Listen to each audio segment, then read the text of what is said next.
তুই আমাকে ঘুষ কর পুলিশ মনে হয় তুই তো ঘুষ দিবি তাহলে দে পয়েন্ট এ মাসি আর প্যান খোল তো দিলাম কল কোপ দিলাম দে অস্ত্র দে ভিডিওটা শেষ পর্যন্ত দেখার অনুরোধ রইল কেরে মন খারাপ করে বসে রসু কি হয়েছে রে বন্ধু বউ কইছে ঈদের মার্কেট করে দিবে তা কাম কাজও নাই টাকা পয়সাও নাই এখন বউ কইছে মার্কেট করে দিবে তাহলে এখন কি করবো এখন তো কয় মার্কেট না করে দিলি পারে রাত্রে যদি আমার কাছে এসে হও তাহলে তোমার টুনটুনি কেটে দেবো রে বন্ধু আমারও তো একই অবস্থা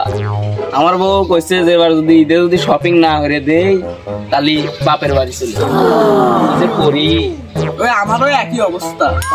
এখন কি করবো ক বন্ধু তাহলে একটা বুদ্ধি ভাই কর বুদ্ধি কি বুদ্ধি বের করা যায় রে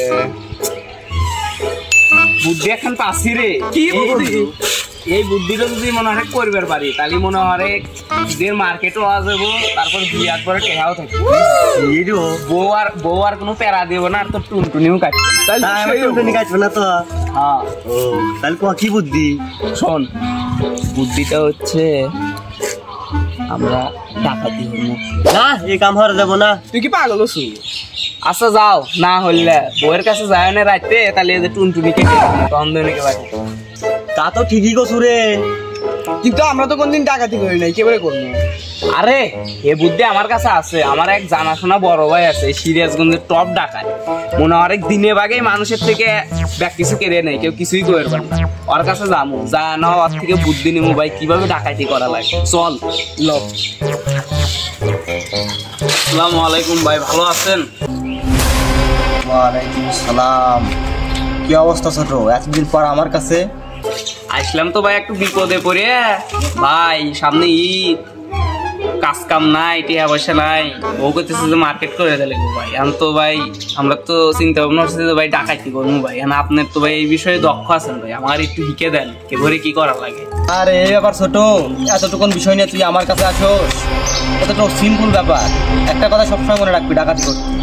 ডাকাতির সময় কেউ কারোর নাম বলবি না বুঝতে পেরেছি ভাই কিন্তু ভাই ডাকাতি করতে তো অস্ত্র লাগবে ভাই আমাদের কাছে তো কোনো অস্ত্র নাই ভাই আরে টেনশন করস কে বড় ভাই থাকতে তোদের কোনো টেনশন নাই এই অস্ত্রগুলো আমার কাছে কি কারণে আছে আমার এতগুলো অস্ত্র কি করবো আমি এতগুলো দিয়ে নে এই অস্ত্রগুলো নে দে অস্ত্র দে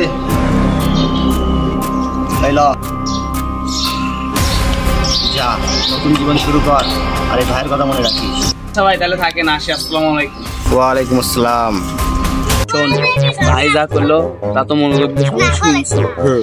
ডাকাতির সময় কোনো সময় কেউ কারোর নাম বলবি না বুঝছো জি চল এখন একটা মুরগি খুঁজি চলো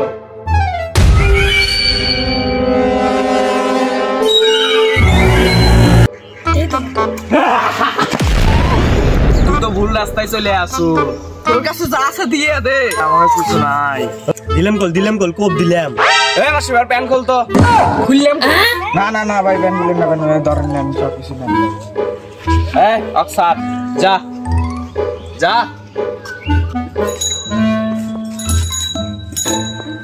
এ বন্ধু এ না মেলা টাকা সর্দার মেলা টাকা পাইছি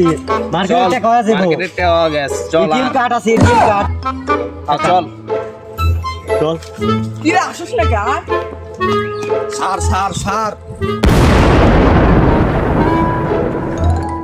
সার ডাকাত ধরছে কি আমার এলাকায় ডাকাতি কারা তোমার কলিজা চল তো দেখি আর কলিজাটা দিয়ে আসি কত বড় চল তুই কাকার চেনস না স্যার সব আছে না আছে না কোনো কোন কি হয়ে গেছে একজনের নাম জানি স্যার কি নাম মাসাবি চল দেখি চল কিরে তোরা কি এলাকায় মাস্টারের নামে থাকছ না স্যার চিনি চেনস কাবালি ভিতরে ঢুকছে ভিতরে এটা তোর আর এর ভিতরে তো আছে এটা আমার আরে ফন্ডো বেশি যে কয়েকটা হয় ওই কেউ ধরবি না দাঁড়া উঠে দাঁড়া খাবে দাঁড়া কেউ পোলার চেষ্টা করবি না হ্যালো আমার লাগে ডাকাতি করো হ্যাঁ চলের বড় সাথে নাই আমার এলাকায় ডাকাতি করো স্যার কি হয়েছে স্যার চা পানি খাওয়ার লাগে কিছু দিতেছি একটু সেট আপ করেন কি করে তুই আমাকে ঘুষ কর পুলিশ মনে হয় জীবনে আমি কোনো ঘুষ নিছি রে আমার এই একটা জীবনে একটা ঘুষ নেই নাকি আর তুই ঘুষ কর চাস যেহেতু ঘুষ দিবি তাহলে যে ভয়